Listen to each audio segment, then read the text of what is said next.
신라젠 거래재개 상한가 축하드립니다. 시원하게 연속 상한가 나오기를 기원 드리고요. 오늘의 흐름을 보면 개장 전에는 흐름이 별로 좋지가 않았어요. 기준가가 30% 정도 낮게 잡혔고요. 근데 개장 직전부터 이제 단타 매수세가 몰리면서 거래량이 확 붙고 오늘 거래 대금 계속 1위를 차지하고 있었죠. 코스닥 쪽에서 그 매수세로 상한가까지 올라갔고요. 이 내용도 큽니다. 신라젠 대주주 M2N과 주요 주주가 25년 10월 12일까지 주식을 팔지 않고 의무 보유를 한다. 요것도 이제 더욱더 수급에 힘을 실어준 내용이기도 하죠. 분봉을 보시면 시초에 힘이 좀 없다가 쭉 올라가고 내려옵니다. 여기서 9,400원의 지지를 형성해주고요. 이유는 박스를 보여주면서 회색 박스는 9,700원 정도부터 만원까지 왔다 갔다 하고 있었죠. 그때 10시 25분에 현재 신라젠은 만원 회복, 그리고 9,400원 지지가 중요하다. 여기는 9,700원, 여기는 9,400원. 여기를 이제 최종 지지로 제가 잡아드린 거고, 여기를 지키면 된다. 그리고 만원을 돌파하는 게 중요하다. 만원 돌파하고 이후에 이제 여기 돌파하고 여기 한 번 더 박스 주다가 추세선 하단 지키고 상한가 마감이 된 거죠. 신라젠은 이렇게 상한가 마감이 되었고, 관계사인 M2N, 리드코프는 반짝 상승 하락 정석 흐름이 나왔습니다. 초보분들은 이제 신라젠이 상한가를 가면 관련주인 M2N도 크게 상승을 하는 게 아닌가 이렇게 생각을 하셨겠지만, 이렇게 정석 재료 소멸이 나온 거죠. 이게 그냥 일반적인 흐름입니다. 최근에 포르쉐 관련주로 한번 설명을 드려보면, 예선테크가 9월 29일에 포르쉐 상장 기대감으로 선반영 상승이 이렇게 나옵니다. 고점이 9월 14일이에요. 초보분들이 생각하시기에는 이제 포르쉐가 9월 29일에 상장을 하니까 요때 포르쉐가 이제 상장하고 포르쉐 주가가 오르면 예선테크나 3기나 코리아 FT나 관련주들이 크게 올라갈 거라 생각하지만, 이렇게 상장 전에 상장 조금 전에가 고점이고, 상장을 하면 이렇게 재료 소멸 하락이 나오는 게 일반적이다. 오늘 뒤늦게 크게 빠진 다음에 바닥에서 상한가가 나오긴 했지만, 이 내용으로 재료 소멸을 이해를 했다면, 선반영을 이해를 했다면 요거를 다 두들겨 맞고 있지 않고 요 구간에서 전략 매도를 잘 했겠죠. 예전에 쿠팡 관련주, 쿠팡 상장하고 쿠팡이 80% 올랐거든요. 80% 올랐기 때문에 상장하자마자 동방도 크게 갈 거라 생각했지만 역시 정석대로 쿠팡 상장하고 조금 반짝하고 크게 빠져버렸죠. 요게 선반영 재료 소멸의 일반적인 흐름이다. 이거를 여러분들이 숙지를 하고 모든 종목 사례에 다 대입을 해야 돼요. 그래야지 선반영 때 잘 챙겨 먹고 재료 소멸을 피할 수가 있다. 같은 패턴으로 M2N도 신라젠 거래 재개 일정이 잡히고 선반영 상승이 이렇게 나온 다음에 그 전에 고점을 찍고 하락 좀 나오다가 또 일정 전 그리고 일정 당일 반짝 상승하고 결국 하락 마감을 했죠. 그러니까 이 앞의 내용을 숙지를 못했다면 신라젠이 상한가를 갔네? M2N 추격해야겠다. 추격했다가 윗골이 물리고 마이너스 12% 이렇게 당하는 거죠. 오늘 고점에서 잡고 물렸으면 마이너스 20%입니다. 하루 만에 이렇게 크게 당할 수가 있으니까 선반영과 재료 소멸의 개념을 잘 숙지하고 있어야 되겠죠. M2N은 당분간 계속 힘없이 역배열로 아마 빌빌거릴 것 같으니까 가급적 빠르게 정리를 하시고 주도주로 이제 교체를 하시는 게 좋을 것 같습니다. 여기 선반영이 크게 나왔고 앞으로는 가짜 반등 주면서 더 크게 7,000원, 6,000원까지 빠지는 최악의 흐름도 생각을 하셔야 돼요. 기회비용을 크게 잃을 수 있으니까 가급적 빠르게 정리를 하시는 걸 권장을 드립니다. 대원화성, 이거는 리비안 상장 관련주죠. 요때 리비안 상장했고요. 자, 여기서 추천드리고 에코캡이랑 자, 선반영 상승 나오고 리비안 상장하니까 반짝하고 쭉 빠졌죠. 이렇게 오래 쉬어갈 수가 있다고요. 에코캡 같은 경우는 그래도 대장주라서 이후에 요때 리비안 상장 재료소멸 하락 나오고 이후에 좀 회복하는 구간이 이후에 더 크게 가기도 했고 뭐 권리락이긴 하지만 아무튼 대장주는 그래도 좀 이렇게 움직임이 나왔지만 우신 시스템 같은 경우를 보면 자, 여기서 리비안 상장 재료 소멸 나오고 계속 내려갑니다. 그러니까 이렇게 M2N도 대원화성이나 우신 시스템처럼 좀 기회비용을 상실하게 되는 침체 구간이 길어질 수 있으니까 조심을 해야 한다. 동방은 말할 것도 없고요. 동방은 쿠팡 상장하고 계속 빠지고 있습니다. 요때 워낙 크게 올랐기 때문에 크게 빠지는 게 당연한 거죠. 여기서 박스 보여줄 때 여기를 반드시 지켰어야 되는데 이탈을 하니까 이후에 침체 구간이 이어졌다. 여기를 지켰으면 다른 결과가 나왔겠지만 이탈을 하면서 안 좋은 결과가 쭉 이어지고 있습니다. 항상 과거에 크게 올랐던 애들은 이제 상승 파동이 끝나고 하락 파동이 길게 이어지니까 조심을 해야 되는 거예요. 이거는 신라젠 과거에도 적용이 됩니다. 자, 신라젠이 상장하고 미친듯이 올랐죠. 국민 주식이었고 끝도 없이 올라갔어요. 그러니까 여기서 상승 파동이 끝났고 이제 하락 파동이 시작되는 구간에서 또 팩400 호재가 떴는데 앞에 설명했던 좌측에 미친 상승이 나왔으면 이후에 이제는 하락 파동을 조심해야 된다. 가짜 상승을 하면서 가짜 반등을 주면서 크게 하락하는 걸 조심해야 된다. 지속 경고를 했고 이 역배 3파가 다 나왔고 상승 3파가 다 나왔고 이제 하락 3파가 진행 중이다. 마지막 하락 3파가 나올 수 있다. 이렇게 크게 강력하게 경고를 드렸고 이후에 이렇게 크게 빠진 겁니다. 일봉으로 보시면 여기에 꾸준하게 외인 매수세도 있었고요. 이것 때문에 또 개미분들이 많이 당했죠. 외인이 꾸준하게 매수를 하니까 뭔가 있을 것이다. 이 판단으로 많이들 당하셨는데 이런 주식 파동, 하락 파동을 숙지하고 기술적 반등, 가짜 반등 자리도 공부를 많이 하셔야 돼요. 무조건 재료만 믿고 우직하게 가시다가는 이런 결과를 자주 보시게 되는 거예요. 그러면 이제 상패 위기를 벗고 거래 재개가 된 종목들 같이 사례를 공부해 볼게요. 일반적으로 거래 재개가 되고 주가 흐름이 나오는 확률순을 보면 첫 번째, 거래 재개되고 그냥 하락한다.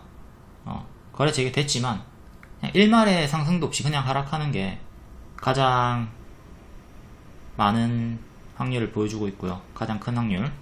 그 다음으로는 이제 반짝 상승하고 하락하는 패턴. 요게 좀 중간값이고 그 다음으로는 거래 재개 후에 상한가가 나오는 거. 이거는 그렇게 많은 사례를 보여주진 않아요. 근데 신라젠 같은 경우는 이제 낮은 확률로 상한가가 나온 거죠. 그럼 이제 역순으로 한번 볼게요. 상한가가 나온 종목들이 향후에 어떤 흐름을 보여줬나.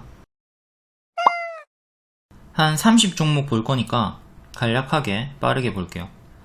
흥하해운 거래 재개 첫날에 상한가 나오고 다음날 점상. 여러분 점상이 나오면 반드시 홀딩을 해야 됩니다. 점상이 매도하면 안 돼요. 점상은 계속 올라가려는 의지를 진짜 강하게 보여주는 거기 때문에 절대 점상에 팔면 안 되고 다음날도 점상 홀딩을 해야 되죠. 요 날부터 이제 밑꼬리 가격에 이탈이 나오면 분할 매도 시작하는 거예요. 그러니까 이날부터 분할 매도를 해야 되는 거고, 요때는 반드시 홀딩을 유지하고 있었어야 한다. 그러니까 지금도 점상이 나온 종목이 있죠. 그런 거는 홀딩을 하시고 점상이 풀리면 그때부터 분할 매도를 생각하셔야 돼요.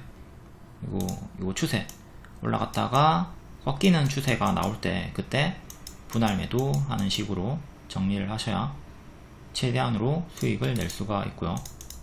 하락시 분할 매도하는 거 중요합니다. 한 방에 다 절대 매도하지 마시고 항상 분할 매도 하다 보면, 여기서 만약에 분할 매도를 했으면 뒤에 또 더 먹었죠. 근데 요때 전량 매도 했으면은 뒤에 걸 못 먹잖아요. 항상 매수든 매도든 분할 하시는 게 중요하고, 아무튼 거래 재개되고 이렇게 미친듯이 올라가는 경우는 거의 없어요. 거의 없고 낮은 확률로 이렇게 흥하해온이 급등이 나왔다. 근데 월봉을 보면 대개 다 물린 분들이 뭐 요런 자리에 있겠죠. 요렇게 5연상 6연상이 나와도 본전이 안 옵니다. 본전이 안 와요. 그러면 자, 요렇게 크게 물려있던 분들은 요때 어떻게 해야 될까요? 당연히 튀고 빠질 때 분할 매도 하면서 전량 매도를 하는 게 최선의 선택이었겠죠.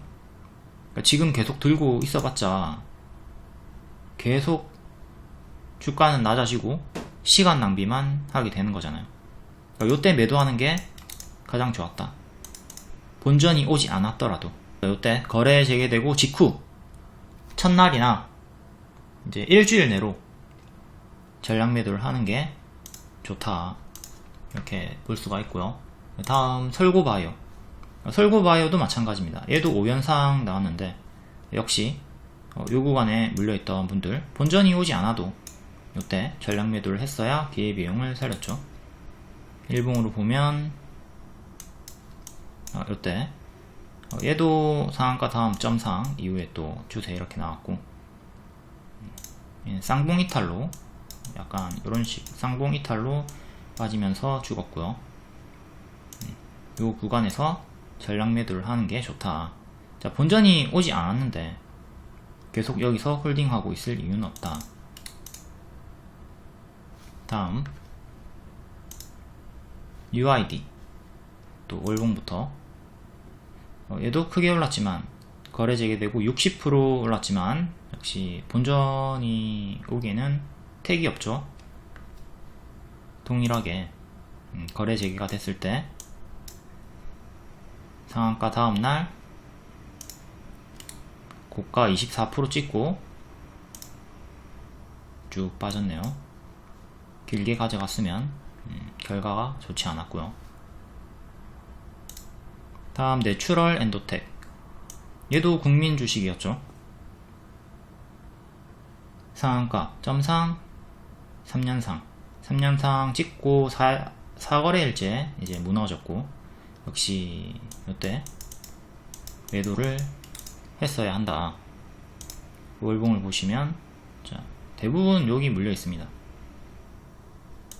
첫날에 요때 파는 게 최선의 선택이었다. 계속 주가는 낮아지고 있어요. 다음 셀바스 AI, 얘는 하락했다가 이후에 올라온 또 아주 낮은 확률에 거의 유일합니다. 지금 제가 한 30종목 보여줄 건데 이렇게 뒤에 올라온 애가 얘가 유일해요. 얘 말고는 없습니다. 낮은 확률, 아주 낮은 확률. 신라젠도 이렇게 쭉 올라가기를 기원을 합니다. 아무튼 이런 사례도 있지만 아주 낮은 확률이다. 다음 SI 리소스,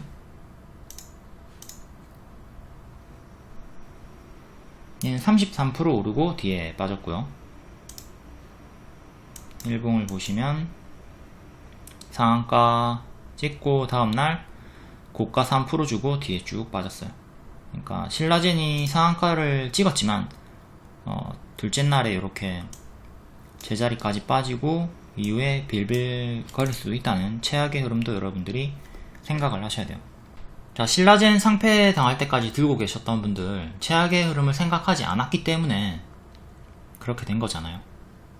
앞으로는 항상 최악의 흐름을 생각하고 손절을 생각을 하셔야 한다. 마냥 길게 들고 가는 게 능사가 아닙니다. 다음 일야. 일야 첫날 상한가, 다음날 고가 19% 찍고 제자리 갔다가 또 더 크게 빠지고 밑에서 놀고 있고요. 또 월봉 보시면 계속 역배열로 주가가 낮아지고 있어요. 요런 걸 건들면 안 돼요. 왼쪽에 이렇게 미친 상승이 나온 종목들을 오른쪽에서 건들다 보면은 계속 가짜 반등에 끌려 내려갑니다. 이렇게 가짜 반등에 끌려 내려가면서 최악으로는 상패를 당한다. 이렇게 크게 올라간 종목은 건들지 맙시다. 오른쪽에서. 여기서 물론 가짜 반등도 커요. 50%씩 나옵니다. 근데 표어분들은 여기서 잘 챙겨 먹고 나올 확률이 낮기 때문에 안 하는 게 좋다는 거죠. 항상 이렇게 정배열 자리에서 들어가고, 이런 역배열 자리에서는 들어가지 않는다. 여기가 역배열 자리죠. 이런 데서 가지 않는다. 당연히 이렇게 이상급등 현상, 오버슈팅이 나온 자리, 고점에서도 들어가지 않는 게 좋고요. 그러니까 요런 자리, 수평 박스 혹은 추세 박스가 나오는 자리, 요런 자리에서 매매를 해야 되겠죠. 다음 골드앤S. 얘도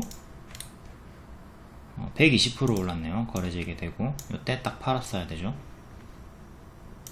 일봉으로 보면 3년상 찍고 빠졌고, 거래 재개되고 일주일 내로 정리를 하는 게 좋다.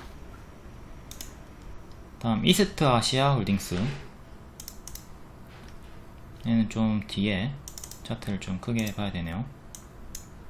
얘도 3년상 찍고 제자리까지 빠지고 계속 빌빌거리고 있고, 요때 정리를 했어야 한다. 다음 오성 첨단 소재. 얘는 최근에 거래 재개됐고 마리아나 호재 때문에 올라와 있는 상태. 얘도 이제 최근에 밑꼬리 가격들을 이탈을 하면 크게 제자리까지 빠지는 걸 경계를 해야 되겠죠. 다음 큐리언트 거래 재개되고 고가 5% 주고 계속 빠지고 있고, 이제 일반적인 흐름으로 가고 있는 겁니다. 이렇게 반짝 상승 주고 빠지는 게 일반적이다. 앞에 상한가 나왔던 종목들은 그렇게 많은 확률이 아니에요. QMNC 얘도 거래 재개되고 쭉 하락 나오고, SMAC 하락, 에머리지 얘가 고가 29% 반짝 찍고 이후에 하락. 일신바이오도 고가 17% 찍고 하락. 메디앙스 고가 27% 찍고 하락. 첫날에 지금 다 매도하는 게 좋은 종목들. 디모아 상승 없이 하락. 비츠로시스 역시 그냥 하락. 크로바 하이텍 뒤에 올라오긴 했지만 그냥 하락. SM백셀 장중 상한가 찍고 뒤에 빠졌고요. 바른전자 그냥 하락했다가 한번 올라오고 또 빠진 상태. 화이트솔루션 그냥 하락, 살짝 3% 고가 3% 찍고 쭉 빠졌네요. 엔벤처 투자 얘도 그냥 하락, 이후에 회복하긴 했고요. 아까 셀바스 AI만 회복을 했다고 했는데 얘도 회복을 했네요. 다음 경남제약 고가 18% 찍고 쭉 하락.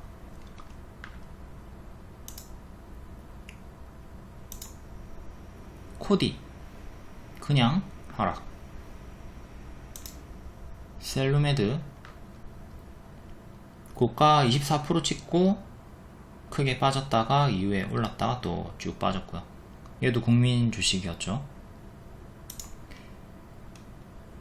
일봉을 한번 볼까요?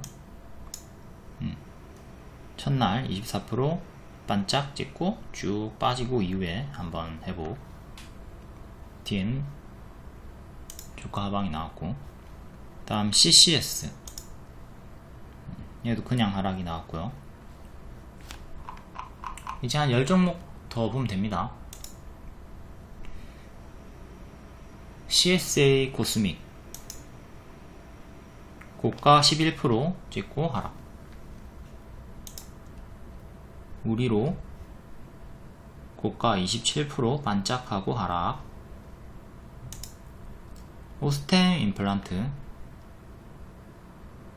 고가 9% 찍고 하락. 얘는 좀 예외적인 상황이긴 한데 횡령 때문에 잠깐 정지됐다가 풀렸죠. 핀앤스킨 17% 반짝 이후에 쭉 하락. 통전주 라이트론 그냥 하락. CN플러스 얘도 그냥 하락이고요. 상상인더스트리 얘도 그냥 하락. KSP 30% 반짝.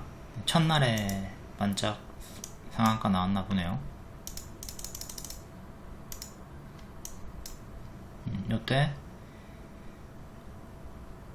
상한가 찍었다가 하한가까지 갔던 상한가 하한가. 휴림 네트웍스 얘도 엘리어트 파동의 교과서죠. 제가 여기서 이게 1파다 이제 2파가 나올 것이다 여기 추천드렸고 크게 상승. 그다음에 여기 3파 나왔죠. 이제 상승 3파가 다 나왔기 때문에 여기서는 하지마라, 이제 하락파동 나올 것이다 라고 했고, 좀 억울하게 상패된 경우긴 한데 어쨌든 이렇게 크게 상승이 나왔다면 여기서 건드는 거는 좀 위험하다. 앞에 설명했던 그 교과서 차트가 나온 겁니다. 간만우고요. 또 거래 재개되고 상한가 갔다가 이후에 쭉 빠졌고,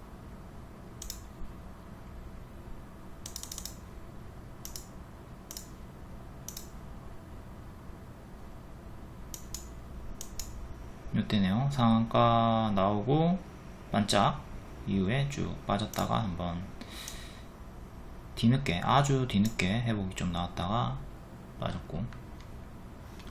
자, 이렇게 다 봤습니다. 자, 통계상으로 시초 첫날에 거래 재개되고 시초 첫날 혹은 5거래일 내로 정리를 하는 게 가장 좋은 흐름이었다. 기회비용상 이걸 볼 수가 있었죠. 신라젠도 이를 토대로 여러분들이 포지션 대응을 하셔야 된다는 겁니다. 제일 크게 상승이 나왔던 흥화해운으로 다시 가서 보면, 자, 내가 이렇게 크게 높은 가격에서 물렸다. 근데 여기서 연속 6번 상한가가 나왔지만 본전이 오지 않습니다. 그럼 어떻게 해야 될까? 계속 기다릴까요? 이렇게 크게 오르고 크게 빠지면 또 침체 구간이 나오는 건 당연한데, 그러니까 이게 지금 지수가 안 좋아서 빠진다고 볼 수도 있지만 크게 오르면 뒤에는 크게 빠지는 게 당연해요. 그러니까 지수도 코로나 이후로 유동성의 힘으로 크게 올랐다가 이제 크게 빠지고 있는 거고, 이걸 생각을 하셔야 되겠죠. 자, 신라젠 내가 크게 물렸다. 신라젠이 연속 상한가가 나온다. 그럼 그때 내가 계속 홀딩을 할 것인가, 아니면 본전이 오지 않아도 손절을 할 것인가. 포지션 대응을 하면서 기회비용을 살리는 대안을 짜야 된다고. 자, 흥하이온을 내가 만약에 15,000원에 물렸어요. 주가가 미친듯이 올라옵니다. 6번 상한가. 그럼에도 본전은 오지 않는단 말이에요. 내 평단이 15,000원이야. 일봉으로 가서 내 평단은 15,000원인데 주가는 미친듯이 연속 상한가 찍고 7,400원까지 올라왔어. 그럼 요때 하락할 때 손절을 해야 된다고요. 그래야 기회비용을 살린다고. 이렇게 빠졌다가 또다시 올라와서 15,000원까지 올라갈 확률 얼마나 될까요? 그리고 시간이 얼마나 오래 걸릴까? 기회비용도 다 돈이잖아요. 이걸 생각하면서 신라젠에 딱 대입을 해보세요. 내가 신라젠 평단이 얼마인데 신라젠이 추세가 꺾일 때 손절을 할 것인지, 아니면 죽이 되든 밥이 되든 기회비용을 잃으면서 계속 홀딩을 할 것인지, 어떻게 대응을 할 것인지 생각을 잘 해보셔야겠습니다. 다시 한 번 더 신라젠 상한가 축하드리고 연속 상한가 나오길 기원합니다.